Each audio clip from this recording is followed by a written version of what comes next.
I was born in Sardinia, and then my education happened in Rome, at the School of Architecture in Rome. I was studying just architecture because in my time there was not such a differentiation in between undergrad and grad. Like it was just 5 years of education. Actually, it took me 9 years, but it was just architecture with specialization in restoration and history. I think that we are not passionate, we are actually becoming passionate, and I think that everything started because my father was very much passionate about our city, so we would go a lot with him, looking at things from Bernini and Borromini, and then I started to realize that I liked that things, and then I became passionate while I was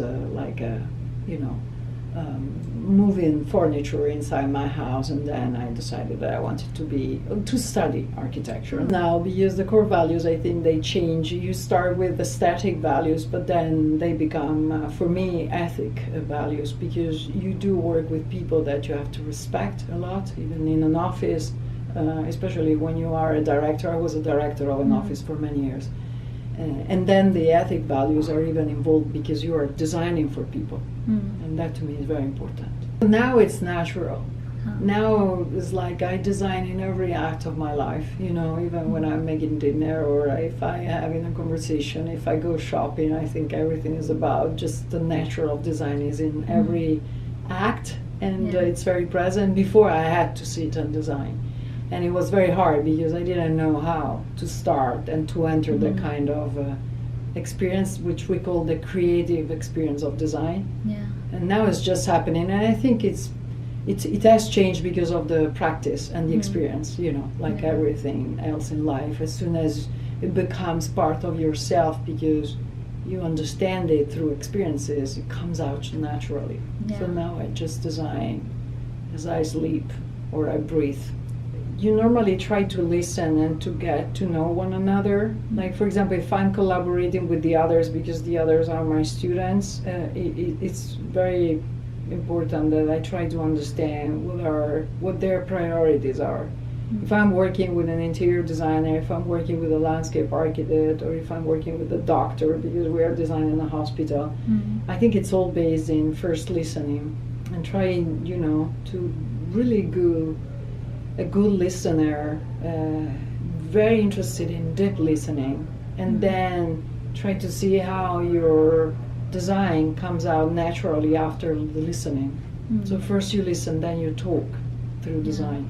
I'm very interested in how technology is changing, even the way that we are designing like a tool. So I believe, and I think it's not the first time that I say this, that design is moving toward comfort, so less shapes and forms and more into the comfort of, for example, now there are already these apps that detect your presence when you are 5 miles far from home, and I think that I'm understanding that we will, for example, design the switch for lights like with the snap of our fingers. That's how design, where design is going, comfort.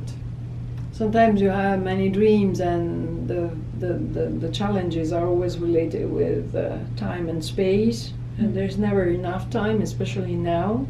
Before, when I became an architect in the 90s, I think still time was enough for everything, even the time for us to learn. But now it's very difficult, so even to learn something new, time is always against us. And space, because sometimes you do have interesting project you want to do, and all of a sudden the budget is the half, and so you have to readapt everything, or there is a limitation in space. And so I think it's always the same, the time and the space. But luckily, because we are designer, we can face, I'm not very worried, but it's a challenge, but eventually we can readjust everything and keep going and moving on. One advice, but it's to me is so important. It's the advice from Steve Jobs.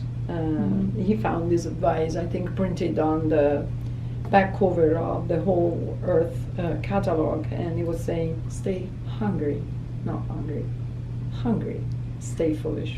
Which, to me, I'm still doing this. I'm always hungry and always foolish.